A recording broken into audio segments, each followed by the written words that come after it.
In front of me is XIAOMI Redmi Note 10s, and let me show you how to activate camera timer on this phone. So first of all, you need to open your camera app.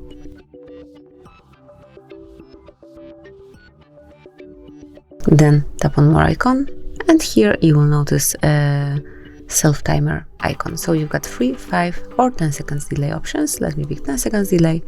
Now go back and you can grab a picture with 10 seconds delay. So at first you will see the countdown and then the picture will be grabbed.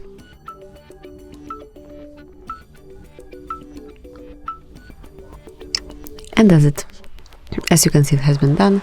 And whenever you would like to turn it off, tap on more and unmark the switcher. As you can see from now on, the picture will be grabbed automatically after you click. So this is it. That will be all. Thank you for watching. Please subscribe our channel and leave the thumbs up.